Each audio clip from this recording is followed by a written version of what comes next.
We're doing one of those episodes where I just talk about me talking about something. Here is one of my tweets on Blue Sky. And this is a clip of someone's tweet also on Blue Sky. And I just want to say, before we get into this, as I've led with here, I'm not attacking this person. And actually, I fundamentally agree with what they've said. And I don't want you to go and find this person. And this isn't a kind of influencer, oh, I don't want you to go and attack Ben Shapiro or whatever. Not at all. I think that this is, I think is a trans person. I don't remember, who I think holds good positions and is doing their best. And I probably shouldn't really be, I'd rather not cover this at all. But I just thought it was such a good example of why I think that it's worth having a discussion about what words we use. If this person watches it, I think that you're a good person and I'm not disagreeing with you. And I literally you're probably saying the words that everyone else is saying, and that's totally fine. And if you go and carry on saying those words, it's also fine, but I don't think they're the best ones. That's my position on this. So they said, and I think this is why I don't like the term gender affirming, which I've said before, but it's a good example of it. They said, sex at birth, in quotes, is not a useful marker for trans people on gender-affirming hormones. Their bodies act in accordance with their lived genders. What I think they are trying to say here, I think is true. And I think this is in relation to the thing we talked about last week with the treating trans women as men when giving blood, which then means we can't give blood because all our levels in our blood are actually the same as cis women's ones, if we've been on hormones for a while. So the reason why I don't think this is super good is because this might make sense to you because you've encountered, if you're hit on this show or you do trans rights stuff in general, you know what gender affirming hormones means. When they say gender affirming, they mean trans healthcare. And you know what hormones are because, trans women transition by taking estrogen and progesterone and sometimes blockers and stuff. And when this person says their bodies act in accordance with their lived genders, what they mean is trans women's bodies are like cis women's bodies. But I don't think it's going to read that way to someone who has no idea what's happening. I think, this is quite concise. What they're attempting to say here, they've written quite concisely. And what I would say is something like, sex at birth is not a useful marker for trans people who have medically transitioned or who are on hormone replacement therapy. And to point out that, I think lots of people will read gender affirming hormones and think that they're somehow different to the hormones that cis people have in their bodies. They're literally the same hormones. That's the whole point. That's the whole reason that transition works at all. That's why puberty works. It's the same mechanism. When human bodies are exposed to certain ratios of actually quite a lot of different hormones, then they move in a certain direction and sex characteristics change. That's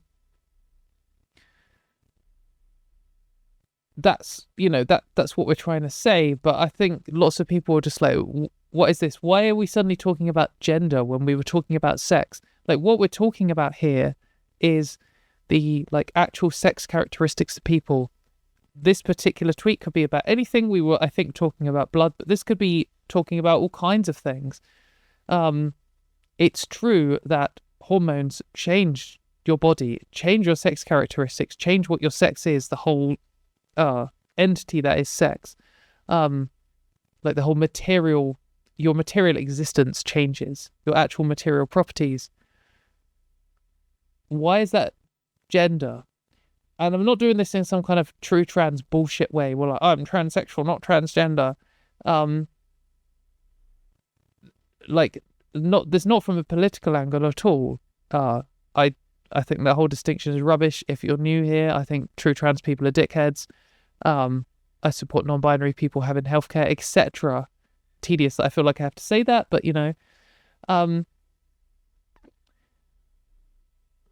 but I don't think this jump from sex to gender, especially when, if you like think about what is the number one thing that all the like liberals have been saying for the last 10 years in defense of trans, right? Sex and gender are different. Okay, maybe you've don't really know what's going on with trans people, but you're like, yeah, okay, I've heard the term sex and gender are different. All right.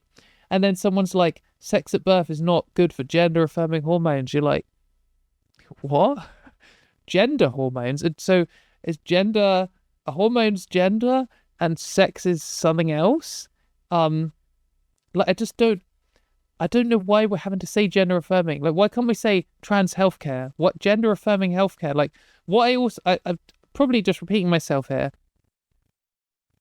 But what I also hate about the term gender affirming is it almost makes it feel like it's you're affirming your gender by doing this. So if you're not doing this, then you're not affirming your gender yourself. Like, why should what gender you are dictate what hormones you have to do? It shouldn't do that at all. And it's not like, if you say I'm a woman and then you're saying I'm going to go on estrogen, does that like strengthen that claim? Why is that the case? I just feel like I know it's people trying to be progressive and trans rightsy and stuff. I feel like it's taken literally. It's like the opposite of that. On top of, I think, creating confusion by blurring the line between sex and gender here in a way that isn't helpful. And then like their bodies act in accordance with their lived genders. I know what they're trying to say. What they're trying to say is correct. But again, I just think it's a bit confusing because like when we say something like lived gender, does that then count people who aren't medically transitioning? In which case, how their bodies don't change. That's like the point. If they choose not to medically transition or they're unable to medically transition, we can't just say, oh, well, they are like in the same position as trans people who are able to transition and do want to transition, because like they are either like a big deal here is that they want to transition and they can't, and it's causing them like actual pain, and that should be resolved, and that's actually something we need to talk about. And we can't just say that their body is actually fine and they're happy with it and it's just going to change anyway. Like, you need the healthcare. Healthcare is actually necessary for those people, and people who don't want to take it, like, they don't want to change their body. That's the whole point. So again, why is this like the point here? I'm not trying to say gender is irrelevant. I'm not trying to say people who are only social transition or blah blah blah blah. Not at all. Like, human rights should apply to everyone. What I'm saying is, if we're like talking in the context of donating blood or something, if you need to check hemoglobin levels, for example, with a trans person, you need to know if they've medically transitioned or not, and you need to treat them correctly in those cases. And not just for like donating blood, but for like other things, like when you're doing an actual blood test. For example, last week we covered the case of a trans woman who gave blood and then they tested against the male levels, and then they said that she needed to be tested for anemia, because for a man that would be an anemic level of hemoglobin, but for a woman it isn't, and that's because she's a woman. And if they test it against the women levels, then it would have been fine. But then if someone had like socially transitioned but hadn't taken hormones for whatever reason, then you wouldn't want to compare them against like the female levels, because then it might come back saying the results are different in a different way, or you might miss a diagnosis or something. So that's like the whole complexity of this. I'm not in this case. This is why we can't just have male or female on a medical record and it apply to just everything. Certainly can't have it the same as birth sex, but you can't necessarily apply it to everything, because if there's someone who has, socially transitioned, whatever that means to them, and they're like, okay, I'm going to change my name and pronouns and honorific with the doctors, and this is how I want you to refer to me, and, I deserve privacy and all this kind of stuff, that's exactly what should happen. And then if that person doesn't want to or doesn't medically transition, that you can't just then test them against a load of stuff which would only apply to someone who had medically transitioned. Like, this kind of stuff needs to be way more individualized. You can't just assume everything is a binary. And even if you then take the next step where you say, oh, it's a mutable binary, trans people can change, you can't just treat it as a binary. Like, it just isn't a binary. Like, there are so many properties here and they can be different for every single person. And I just think this language just makes it worse. And again, like, I really can't emphasize enough how I'm not coming for this person.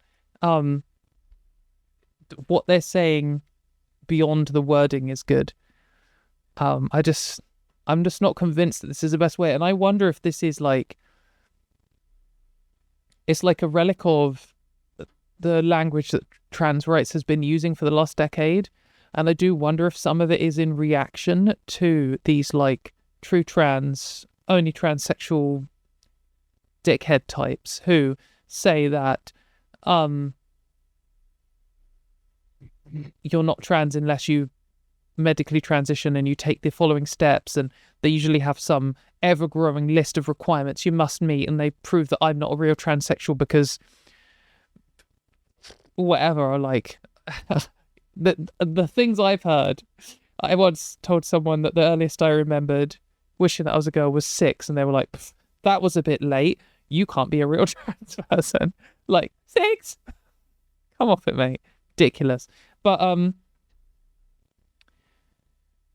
yeah, I wonder if some of this is in reaction to that, because you get some people saying, gender bullshit, I'm transsexual, we shouldn't be talking about genders, this isn't my lived gender, this is, transsexual, and everyone else who doesn't transsexual is bad and they're wrong and they shouldn't have human rights. And then you're like, well, fuck you, I'm going to use the word gender then. And like, transgender is more maybe like a subset of people who experience transphobia in a way that transsexual isn't, because it's not like the only people who experience transphobia are the people who medically transition. But I don't think we should do things in reaction to shit people with stupid ideologies. I think we should just do what's correct. And if we start using nice sounding language, or we start using like confusing language in order to try and be, I don't want to complain about over-inclusivity because that's just rubbish. What we don't ever want to do, especially in a medical setting, is include people who shouldn't be included, not because I don't think they're valuable or shouldn't be given human rights or something, but because literally for their safety and health, people need to be, if you have a certain body part, the doctor needs to check for that body part. They don't need to be checking for a different body part. Like, that's how medicine works. An example would be a trans man who potentially could be pregnant, and if they're just written down as male, then the doctors might not assume that, and they might give you some medicine which could potentially be bad for the fetus. And if they just wrote them down as female, then if they did a load of blood tests, all of the tests would come back bad.